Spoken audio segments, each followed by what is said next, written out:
I'm ranaal-falaki. I'm Patel. And welcome to the Nail It Podcast. This is your place to lead better, live fully, and laugh more. It's your blueprint to optimal performance.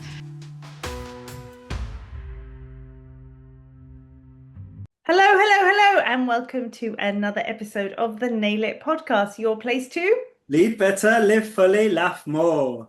Oh my goodness, Bav, that was so fluid. It's like I've done it before, isn't it? Strange that. I wonder where you could possibly have heard that before. I don't know where I heard that. I think I just thought I just made it up. Oh, so Bav, how are you? I'm good. You? You've just come back from a big trip. I have just spent 11 days in Mexico, in Cancun, meditating. For the whole 11 days, non-stop? That's it. But everyone thinks meditation is just like sitting there and, and just like with your legs crossed and your fingers together. But this is like meditation like no other. I mean, we're up at 5 a.m. You're on the beach at 6 a.m. doing a live walking meditation with headphones. And then it's really active and you do so much walking all day. And then when you go into the big arena, I mean, this is like 2,000 people. It is just like being in a nightclub. I mean, the music is so loud. Everybody dances like crazy. Then we have a few kind of lessons. He talks and then we go into another meditation, which is always sitting because he doesn't like you to fall asleep. So you're not allowed to lie down.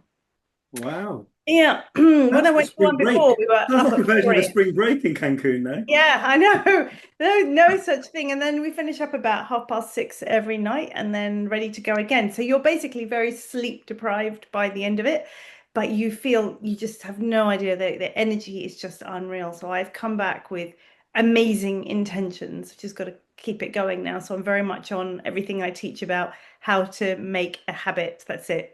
I tried to join the 5 a.m. club before and that never worked, but I'm going to try the 6 a.m. club to make sure this meditation happens 1 hour every morning. We'll see. That sounds amazing.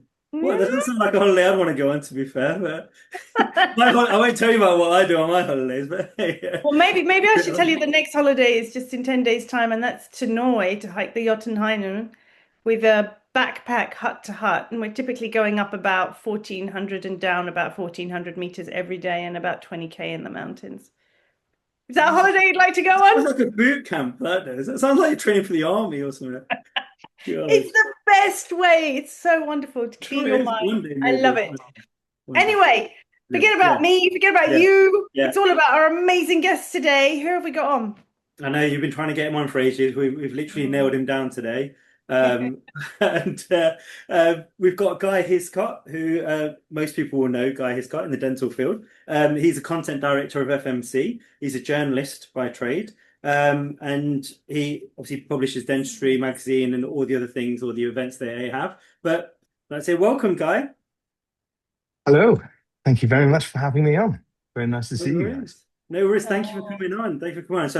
So we like to start with something that we usually ask every of our hosts to begin with is, what's your favorite quote and why, Guy?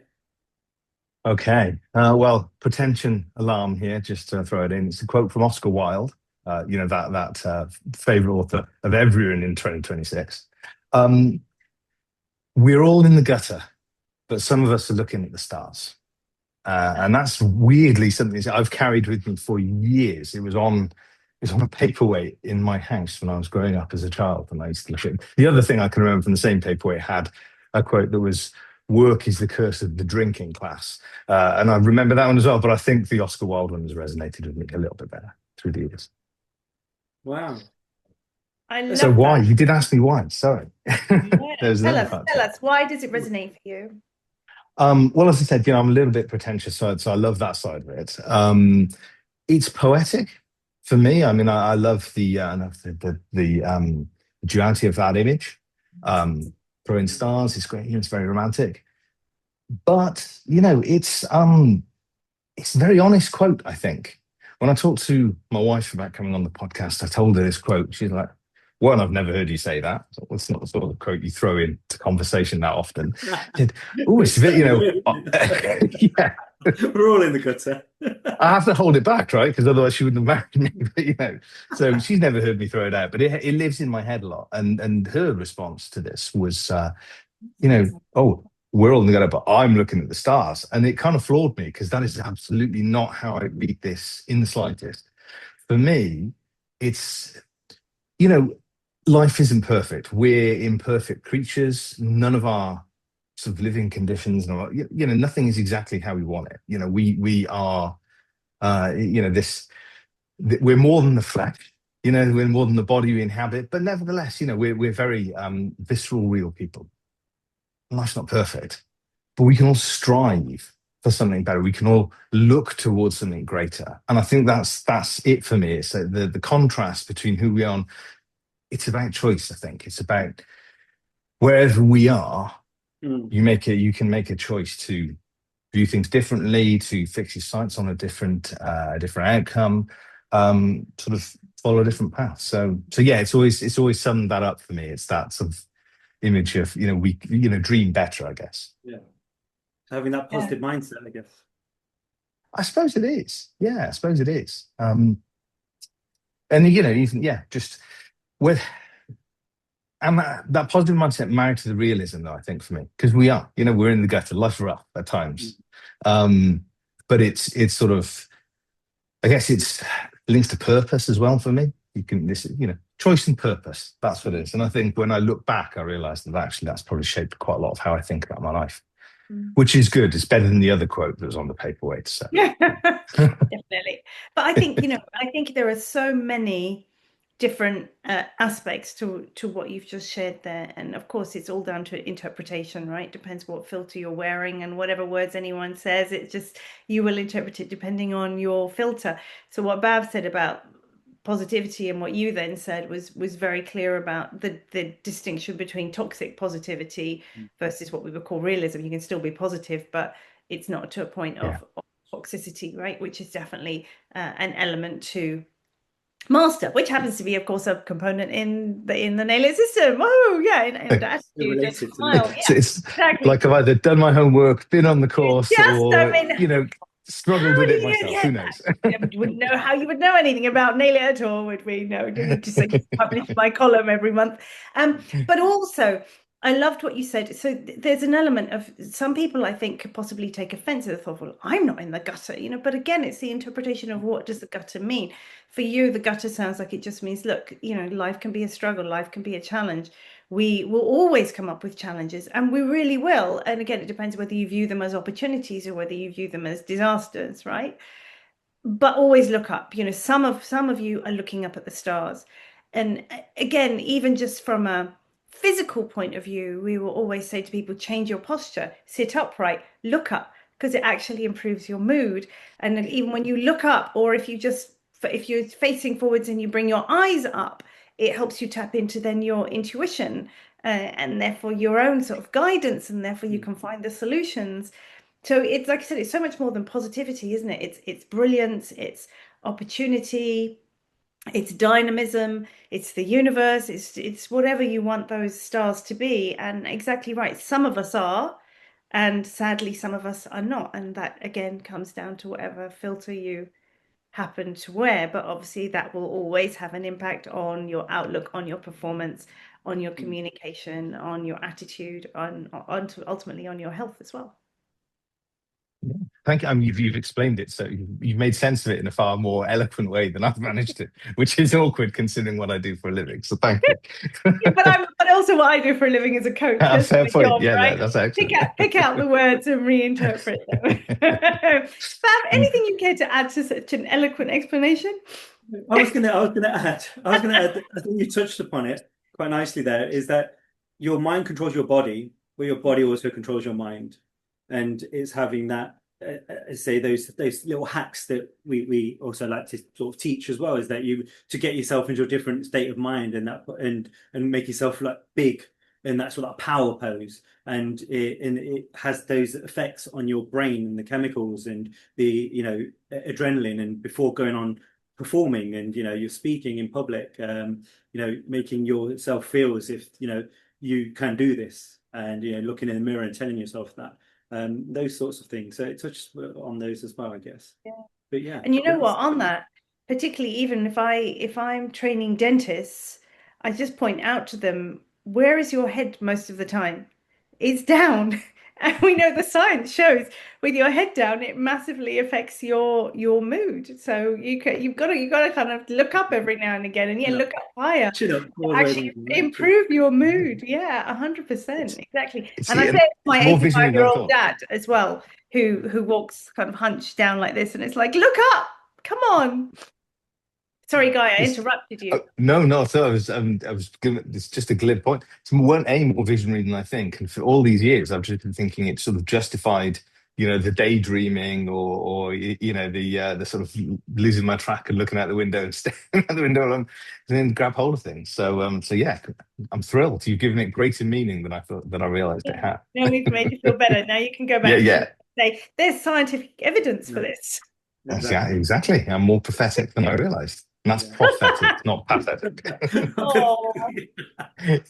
So Guy, I wanted to get you on because you and I have had many conversations, like not about dentistry, but just about life, about journeys, about opportunities, like we said, about how we view the world. I know, you've gone through a lot of changes career-wise. You left dentistry, you came back to dentistry. Like you said, journalist at heart first and foremost. And and you do very much sort of support an industry that really needs you and have witnessed an awful lot of change. So I don't know which one of those areas you kind of would like to go into, or any other, like, take your pick. But there are so many leadership aspects that I know you've encountered in your life, and your story could help so many, or your perspective could certainly. Yeah, I mean, in a sense, I'm open to you guys, and I think I've told you this, but it's really uncomfortable for me. Normally, I'm the one in control, asking the questions, so I've had a real crisis of faith. I'm sort of going, what do I know about stuff? When you said we weren't going to talk about dentistry specifically, I was like, damn, I've been working That's the really one hard on one having thing that. one thing we know. Yeah, I'm, as you know, and as probably anyone who's heard me for more than speak for more than a couple of minutes will know, I'm not a clinician, never gone anywhere near a drill, nor do you ever want me to. But I started in dentistry sort of 20 years ago and tried really hard during that time to sort of claw enough knowledge into my brain that I can have credible conversations with the people who I mean, I get to talk to every day, and through my career, I've hopefully done some good and challenged some things and shared the stories that I want to share. Because I think, ultimately in my heart, you can tell because I'm going on. I call it a journalist, but really, I think I'm a storyteller. That's my passion. I love talking to people. I love hearing their stories. I love telling my own and making people think. So. Yeah, Yeah, taking the dentistry is you've hamstrung me there. I don't know what to talk about. if I kick off then, Guy, what drew you to dentistry? Why did you come into dentistry? What was the draw? Um, Circumstance, really. I needed a job. I needed a steady job, which even 20 years ago in journalism wasn't the easiest thing to come by. I'm really fortunate because it's a damn sight harder now. But 20 years ago, hadn't had any formal training in it.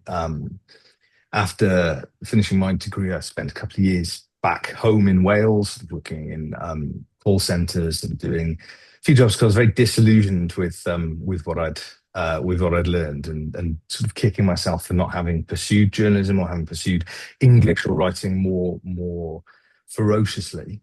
Came to London after a few sort of stints trying to learn the trade and do journalism now, and worked at various places, stayed at same, sort of, did all the usual things of trying to find any job and any experience and makes enough money to keep the roof above my head and eat and all the rest of it. And a friend of mine had a sort of called me up one day and said, "Look, there's a job going. It's a company called FMC. It's in dentistry." Yeah, I know that's a bit weird, but it's bottom rung of the ladder. But it's here. It's here. Do you want it? So I thought, well, it's a job, so yes, I want it. Quite fantastic. And the plan, if I'm being really honest, was to stick around for a year or two, get a bit of experience, move Right. off. Really was looking at sort of going to consumer journalism, I suppose, and writing important news stories, Right. reporting on the stuff that was important and big in the world. And I really liked people in dentistry. And every time I thought about going off somewhere else and new opportunities have fell in my lap, uh, again with FMC. So I traveled a bit thanks to dentistry. I spoke to weird and wonderful people thanks to dentistry. I started learning about the politics of the contract. I was fortunate or unfortunate enough to join 1 year before what has The for the new last 20 contract, years been known as the new 2006, contract. haven't Yeah, I? You yeah. graduated then, yeah. Come in. So I remember that happening. I watched as Rosie Winterton, the health secretary, got torn to pieces at a BDA conference. I think where people were sort of shouting at her. So there's all this excitement going on. Oh, yeah, yeah, fun. There's loads here to write about. And the more I peel back the layers, the more I realised that, uh, yeah, this was actually, if you want to write for a living, if you want to reach people for a living, for me, I realized that, yeah, there was a smaller pool than if I was chasing headlines, writing for a newspaper, but I could get live reaction from the people that I was writing for. I could hear what was happening in the sector I was writing in and understand what my work did within that sphere. And to boot, I got to talk about business, I got to talk about politics, I got to talk about people and health, I got to talk about science and technology. So kind of had it all in microcosm, really. So I fell into dentistry by chance.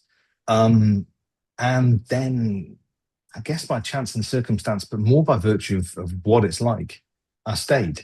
And nobody's booted me out yet. I've had some interesting conversations over the years, but by and large, people have been really welcoming to me, Yeah. and accepted the fact that I'm not a clinician, but have given me the pass for when I'm trying to fake that credibility and saying, well, like I know what I'm talking about. They've let me come into those conversations. So I've formed some really great relationships, written some really important stories, I think, that were important for the profession, and done some good work. So yeah, I stuck around, came by chance, stuck So around, ended what up with a career for life. what would you say your purpose is? There's always a common thread, isn't there, that keeps anyone in a career long term and still be as passionate about it as you are, as opposed to, I really do feel sorry for people who absolutely get up in the morning, hate their job, can't stand it, and are just sitting there waiting for retirement, and then they think they're Yeah. going to be happy, right? There's so much work that needs to be done before that. There's never a, I'm going to be happy when or satisfied when. You have the right and the ability to make yourself happy and contented and fulfilled right now. But obviously, work is such a big part of life and it's such a massive stressor of people's lives.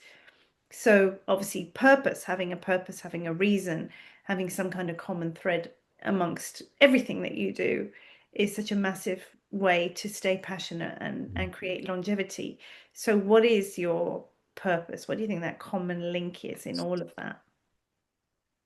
Um, I think, I think at my very core, what I want to do is when I look back on things, feel that I've left things in a slightly better place than when I found them. It'd be really nice to think if I've done, and even if I've done that in a small way, Mm. perhaps it's a bit grandiose. Um, for will any of it matter? News is, after all, today's newspaper is tomorrow's fish and chip wrappers. So there's a fleeting element to everything that we do. You've got to be a certain Um, generation to understand that same. oh yeah, absolutely, Yeah, yeah, yeah, that's it. yeah, yeah. I Fish and understand. chips Yeah, are a meal that people used to eat before they went to preferred sushi. I'm not even going to try and explain vegan the cultural alternative. reference of a newspaper. Yeah, Yeah, and then it'll be like, but wait, how do you wrap a computer Yeah, around fish and yeah, chips? yeah, exactly. Yeah, exactly. Yeah, That we're going to too play Zoolander here. you get the, digital era. it's Yeah. funny though, isn't it? You get Yeah, the ink on it and mm, all sorts. So you used to like yeah, love yeah. it. Great. Oh, I still love the smell of print of ink. I really do. It's what I was trained in. Um, but it's that. It's whether it. I mean, fundamentally, as I say, it's telling stories, but it is also trying to give people in dentistry some, tell them something they didn't know before, give them something to think about they hadn't thought about before. It could be someone's done a really great clinical piece and sharing that with people so they can be inspired, or that person can feel good about themselves for having gotten published. It's kind of pay the love out, really. It's I'm I see myself, I see the work we do with dentistry, with FMC, kind of over all of it, really. And is the plug. We obviously do media, we do events, we do awards. We've started working in software services now, so we help people with compliance, with CPD, with HR, so all sorts of these things. But even that work as well, I see as an expression of the same purpose, really, which is to try and make people's lives better in some small way. And if we do that, and if I've done that, then yeah, hopefully I have left the world better. If I've made it better along the way, along the journey. Yeah. And I think that's where we go from. I was just going to say that's not grandiose at all. No. I mean, it's a classic. You're at the pinnacle of leadership when we get to that point of transcendence. That it's not just about you then either, right? It's your ability. Its purpose is about going beyond yourself, and transcendence is when you really manage to achieve that. And that's what you're describing. It's not something that's grandiose. For many, it's highly optimistic, and they never get a chance to achieve it. But then there are the people who are less fulfilled, those people who are insular, Yeah. those people who just see their own surroundings, which I mean, a lot of that does exist in the profession of dentistry, sadly. But what you're describing is a classic leadership skill, which I think is absolutely fantastic. And I think from a clinical point of view, I think there are a lot of clinicians who have a desire to make their patients' lives better, and therefore, in effect, have some impact. I know, like, my purpose is impact, and I find that is in every single thing I do. Before, it used to be just dentistry, as a periodontist as well, with minimally invasive dentistry, and really kind of forwarding the path. So that's when I used to write clinical articles for you guys in the days of Gillian, like many years ago. They're important. Yeah. That's it. I'm still happy when I get one. So okay, well, I anyone might listening just to write this, send one them for in. you.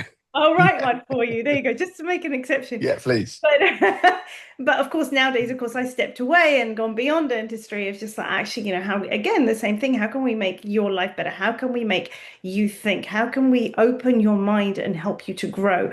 And this element of growth, I think, particularly in this profession, is underestimated. They're often under so much stress that it almost becomes, yeah, look, that's a nice to have because I'm just trying to survive, as opposed to recognizing, guess what? The universe expands. So if you stay the same, you're going to shrink. It's like, do you want that? Yeah. Or do you want to move and go on beyond just clinical skills and really grow as a person? And guess what? That is going to make you more successful as a clinician. It is going to earn you more money, but it's also going to make you happier and give you this longevity in the profession. Bhavin, you are nodding your head profusely, so please join in.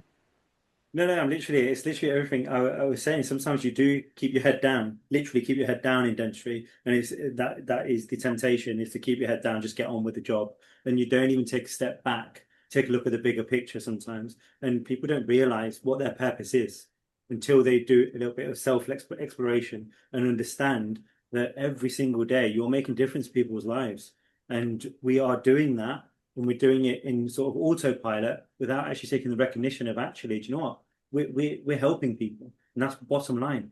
And I still feel it's such it's something not to take lightly, because people are putting trust in you, and it's one of these things that you go into dentistry for. It's one of those grand things that you say in dental school, in dental interview, is I want to make people smile. I want to make them, I want to make them happy. I want to get them out of pain. And then you get into the job, and exactly the classic is what we discussed before, is you move the goalposts of happiness. What is happiness? And if you're also continually chasing that, you're never going to be happy, because you've got to enjoy the journey while you're on the journey and take a look around. And that is exactly it. That's a thing I want to, and this is something I'm also very bad at, if you like. So this is an important thing for me. I wanted to talk about it here, is journey before destination. And I get very, very focused on the destination, and have to remind myself often that I should be looking at the stars and recognize, taking the small wins, recognizing that what I have done, there's not sort of one singular end goal for the stuff that I'm trying to do, the stuff the dentists are trying to do. I see this as a very small cog in that journey of care, if you like. And again, it's if we're helping the people in practice, then we're helping patients. And it's the old story when I think Kennedy goes to visit the space center and sort of sees the janitor there, and he says, "What do you do here?" And the janitor says, "Well, I'm help put people on the moon." So that's kind of our place, if you like. We're not providing the care, but if I can help people do that, then I feel like I'm contributing to that. But it is the journey before the destination, and that is a really hard lesson to live by. I think even if you are quite focused on what your purpose is and you recognize you're doing that, I can talk about what mine is, but I have to remember Yeah. to celebrate the journey, to be present on the journey. And that's really hard. 100%. Yeah, it's the classic kind of high performance versus optimal performance. You become sort of very driven, become tunnel visioned, and you're just looking at that light at the end of the tunnel instead of realizing that there's so much to experience on your way, which of course then that leads to burnout, as opposed to, of course, and then we have that in the tangibility system, right? It's about that element of mindfulness and taking those small wins, those little milestones, so you don't finish your day with thinking, oh, I haven't achieved anything today, even though you've been working so hard.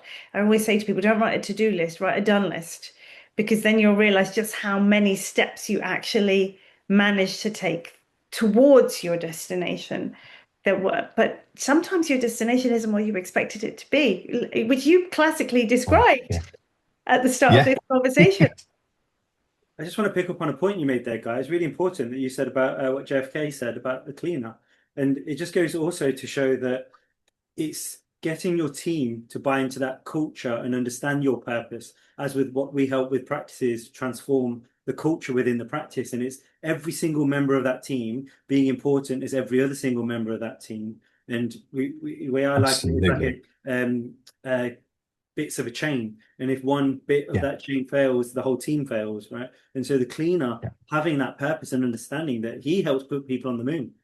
Some people would just turn around, Yeah. I'm just a cleaner. Don't talk to me, right? I'm just here to clean the mess, right? They don't understand what the Yeah. big purpose of the mission of the whole place was. And that is everyone buying into that.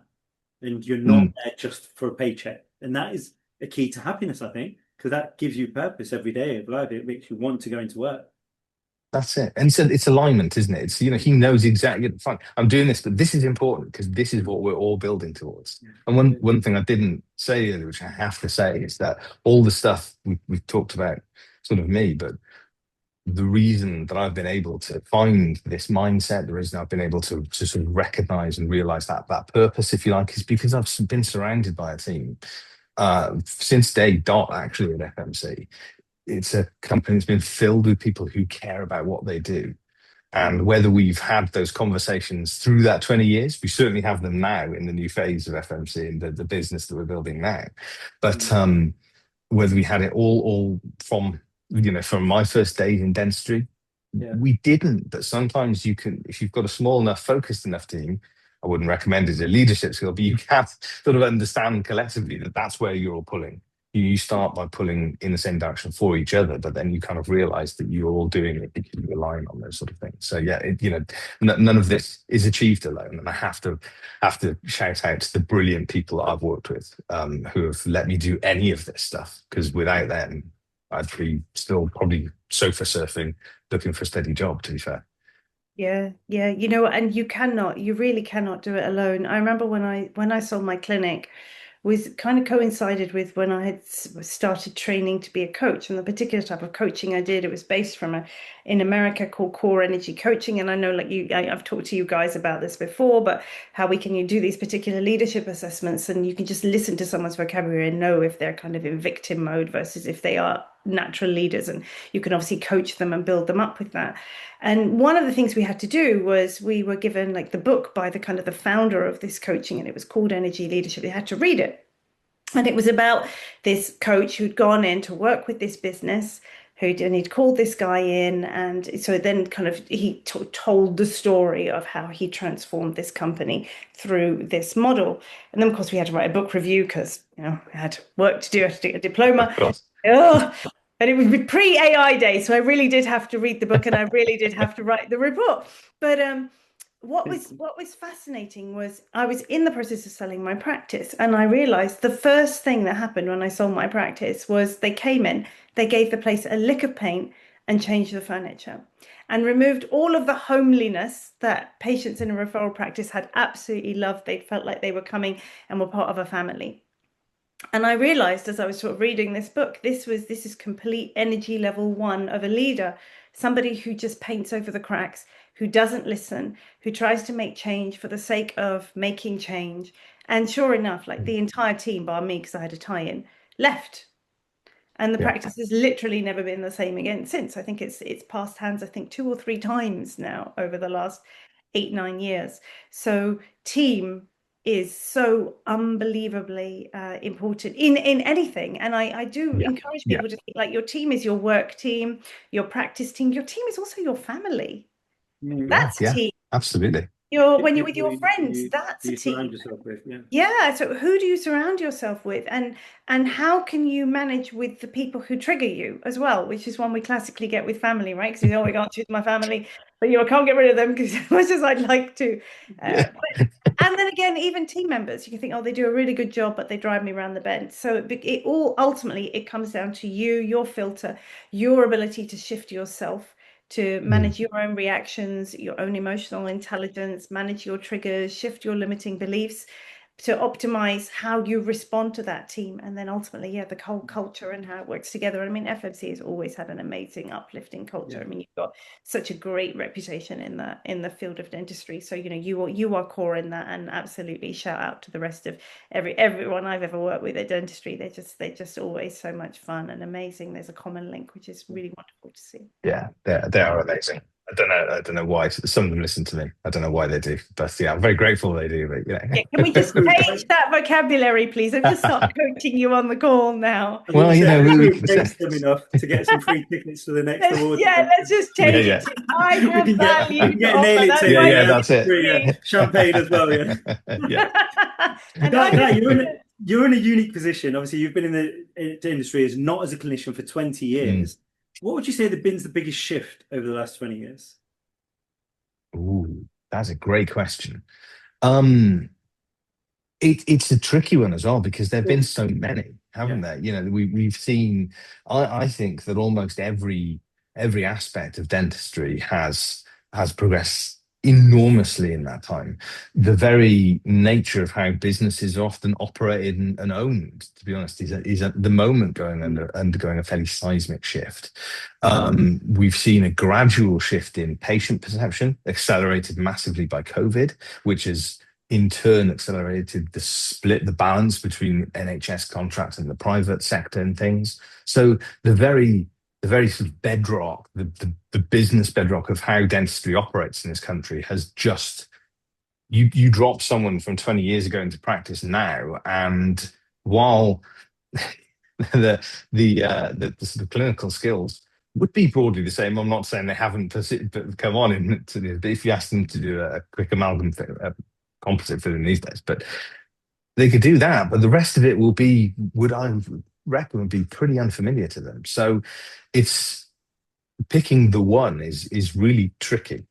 I think that we're probably mid shift. I still think that we're at an inflection point where dentistry is a bit of a reflection of society at the moment, where technological change has accelerated the way that dentistry is delivered clinically.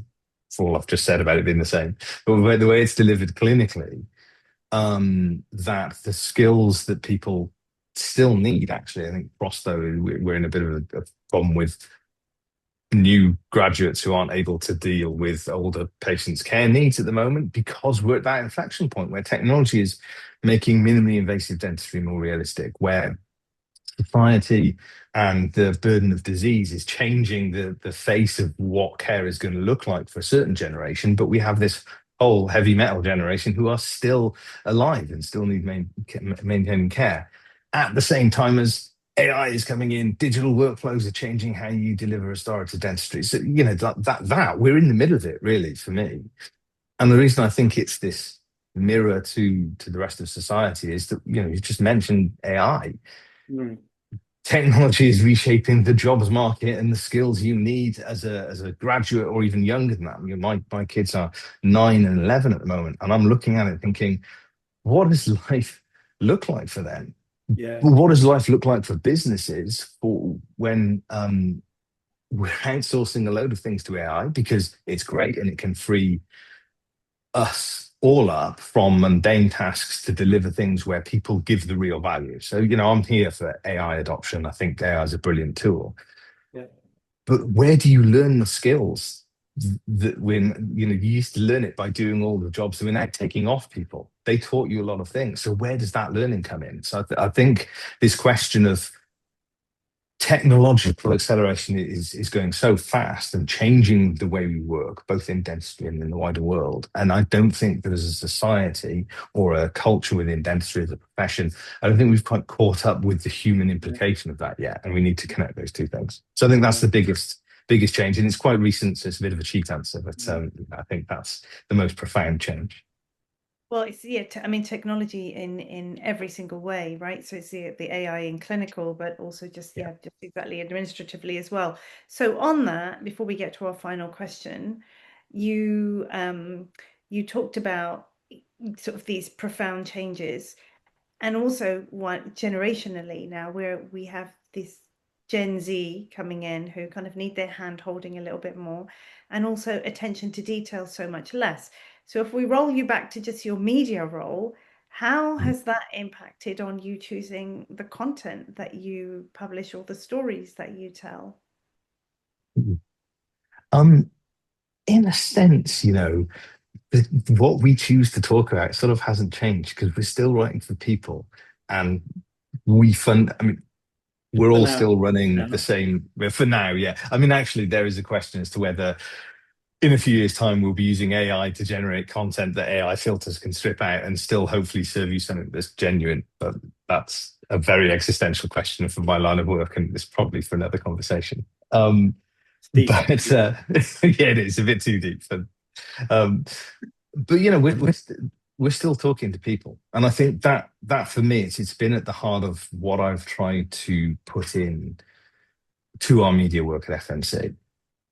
I've got my soapbox with this about you before, Ren, so I'm sorry to do it again. But one of the reasons I hope that we have endured over that time is because I don't see any reason why just because we're in a professional publishing environment and the B2B environment, we should apply anything less than the standards and approach that you would apply if you were working in consumer media, whether it's design, whether it's approach to writing, whether it's the rigor of standing something up. For me, that's where I get a lot of joy. I'm a nerd, I'm a details nerd. But bringing that, again, it's part of that purpose. It's doing that job to the very best of your abilities. That's helped us endure. And the core of that is that while we're speaking to a professional audience, that professional audience is still made up of human beings. Dentists are still people. Nurses are still people. Hygienists and therapists, technicians, you're all still people. So we're humans talking to humans at the end of the day, and they still want to hear. Sometimes stuff has gone wrong. Good news isn't news, is a saying in media, and so we want to feel a bit of outrage sometimes. We want to look at what other people are doing. We're nosy as human beings. We want to see what other people are up to, and so human interest stories and personality-led stories always do well. The NHS always does well. So there's a lot of common themes actually that haven't massively shifted weirdly over that time. What has shifted is the way that we tell those stories, and the attention span of people has changed dramatically. It's been accelerated by social media, but I don't think social media is fair to sort of blame social media for that.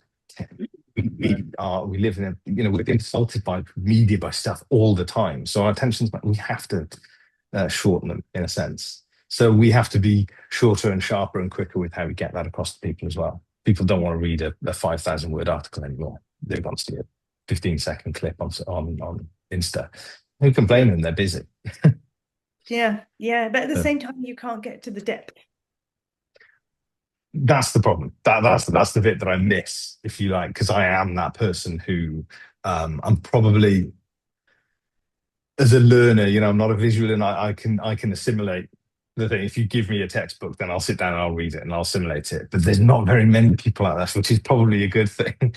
So for me, I miss that. But you've got to if you don't adapt to what your audience need and want, Yeah. then you're not serving it. And what good is a journalist if nobody's reading their stuff?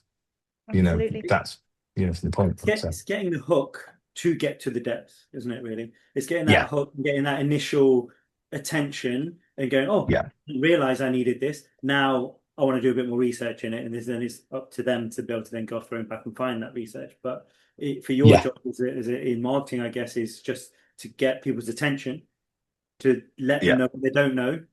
So then they Yeah. do Yeah. in a weird way, right? You don't know what you don't know until That's you know. it. Yeah. Exactly. You've got to grab someone. And I mean, when I left dentistry for a couple of years, I was in marketing. I went into corporate marketing and sort of helping blue chip companies with their media strategies and content strategies and things like that. So I did quite a lot of research into those metrics and things at the time. So I dare say it shifted. It's probably polarized even more since that point. But what we found was that the acceleration of attention on short form video, and video of 30 seconds or less now, that ballooned enormously a couple of years back. It takes somebody less than a quarter of a second to decide whether they're or not they're going to flip past on their scroll. But it's you can't time it with with human reflexes, if you like. So you have no time to grab somebody's attention. When you do get it, the chances are that they would want to watch something that's much shorter anyway. But at the other end of the scale, and even with Gen Z, even with generations that we typically would say, oh, they've got no attention span, when you do engage someone, there's also a growth of people who will sit down and watch really long form video. The trick is getting them to watch it, because they're busy, because everyone is busy. So it's not that people don't ever engage with that. It's just much harder to get people to the depth these days. I think that's probably where I'd like to see them come closer together a bit. I'm really here for quick fire video, but I do worry that we miss the depth sometimes. But I'm a dinosaur, so what do I know? And it just brings me back to that picture again of it's not the destination, it's the journey. So actually slow down on the journey, because if you go too fast, you don't get to enjoy what's around you.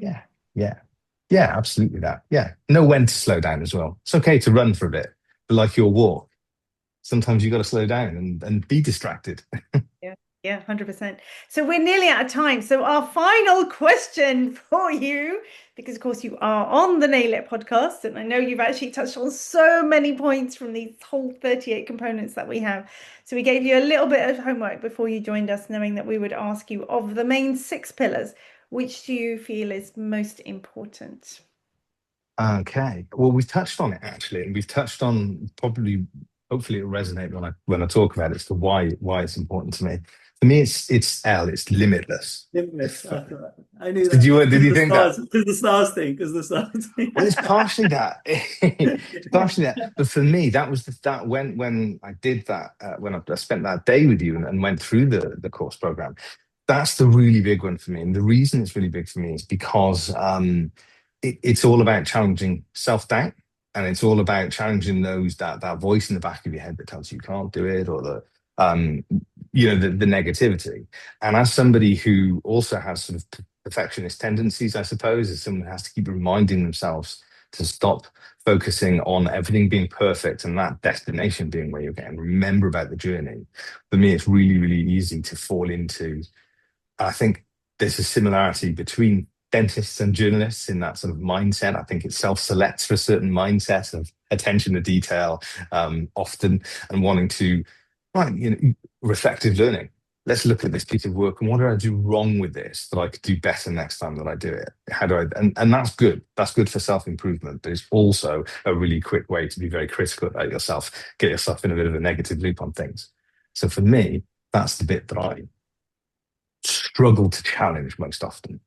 I think so. So for me, that resonates really, really strongly.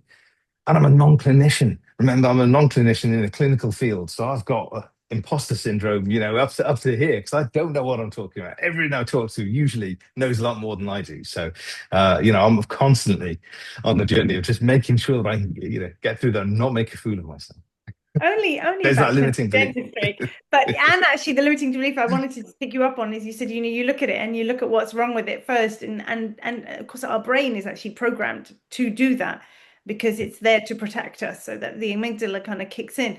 But actually, you through neuroplasticity, you have to shift that to see what's right first, and then how you can improve it. So that's going to be Yeah, I your think you homework. probably. I think you probably. I mean, What's right with it first, and then let's see how we can get even better. I You're might getting get away with homework. that now You're getting because homework, guy. You're getting yeah, homework. I'm less of an editor these days. You know, back in I was an editor first and foremost, and now I'm content director. I look at things in a different way. So, you know, I might be able to get away with it now. If I went to some of my jewelers and tutors and told them I was looking at what was good first. Yeah, You're doing yeah, it wrong. yeah. You're doing No, no, journalism no. wrong if you're doing You've that. done it wrong. But you're right. They've done an experiment on this. I think they put like a load of sums up on a board to a group of professionals. So things like, 1 + 1 = 2, 1 + 2 = 3, and like 1 + 4 = 4, and then like 1 + 5 = 6. And it's kind of like, okay, what do you see about this? And the first thing, almost like everybody says, about 99% of people say, oh, well, that was the wrong one, which was the That's third what. one I Yeah. mentioned. Instead of, what about all the right things first? But it just goes to show, if that's what you do in your life, if you just take it away from the editing and the professional work, Mm. but if we're always looking for what's wrong before what's right, it totally tells you where your mindset is, and you're always looking for the negative rather than the positive. So we've got to, if we're going to become an optimal performer, if you're going to be happier, if you're going to be more fulfilled, you're going to be more joyful, more successful, whatever that definition is for you, then you gotta make that shift automatically. So what you Yeah. said, limitless, right? So that is, of course, one of the 6 pillars, the boundless beliefs method. So yeah, it really is a process of your beliefs, which you talked about. Is it imposter syndrome? Is these limiting beliefs, and turning them around to more empowering beliefs? And of course, we are a product of our own belief system. So we have to become conscious. We actually have to challenge it. It's like, what do I believe, and how true is it really? So shedding limelight on it, that's the L in that Yeah. belief. And then instilling, so it's all about habit change, changing the habit of being yourself. So we've got to change that belief system. And then what energy do we have behind that? So it's all about our energetic influences. How can we optimize our energy and our outlook for success in life? And then the F is fearless, to become fearless. Or think of a fake fear is fake evidence appearing real. So again, challenge it, the imposter syndrome. And especially when you're in a room full of dentists, Guy, trust me, they look up to you, not the other way around. And then and then the S, stress-free. So again, what is your stress mindset? So it's not just stress busting strategies, but all the evidence around how you have to think about stress for it not to impact on you. So yeah, it definitely packs a punch, that pillar, and in many ways they're all to do with our core in so many different ways. But this one, yeah, I do love that one for sure. It's well, I shall take the homework on. Okie You can see dokie. why you can see why it resonates with me, and it's a one I've been working on. I promise, for the last year or so since we spent some time on it. But Yeah. probably I have more to go, but I can do it, of course, because I'm being limitless. I'm not saying I haven't done enough. Exactly, you can totally do it. So I could say to you now, so what, if any, accountability do you need to make sure you succeed in this task? Well, I've done my bit and come on the podcast after dodging you on this You have to for report back several to us. months. You'll So have to yeah, report back to us and let us know. yeah. You can I'll be you can expecting a tell me text off this. message. Yeah. Yeah. Sending me a message. I can see everything right today, Rena. Yeah. Yeah, At it's the all next great. award show, you can let us know when we're on our free table. Oh, bam. We'll see what I can do. I mean, I will, of course. We can talk about how great it is when I see you at the ADG conference very soon, which I'm sure is going to go very, very well, because I'm slightly more organized for it than I usually am. So I'm really excited about that. So we should, Yeah, you can put me yeah. to the test on it then. There we go. That's looking really exciting. I will nab you for sure. Oh, so we are out of time, Guy. Thank you for being such an amazing guest. Hopefully, it wasn't as harrowing as you were expecting. No, it's been great. It's been really enjoyable. Thank you very much for having me on. I hope I've been interesting and not monologue too much. Most definitely. Most definitely. Thank you. Thank you. Thank you. So, Bav, I told you he was amazing. He is a dental celebrity. I don't know why he has imposter syndrome. Everyone knows Guy. Everyone probably, the funny thing is he's probably thinking that he's got imposter syndrome. People are speaking to him and they are probably thinking that, do you know what, this guy, he's a legend. Everyone knows Guy in the name of dentistry and Dentistry Magazine, FMC. They do all this great stuff. And you know what? What came through for me today is that he loves his job and he has a passion for it, and he's found purpose in it. And obviously he's good at it. He'd have been kicked out a long time ago, 20 years in the same job. And you've got to be good at it, right? So he's literally sort of encompasses everything that we want from the nail it system and be an optimal performer, right? And that's what it's all about.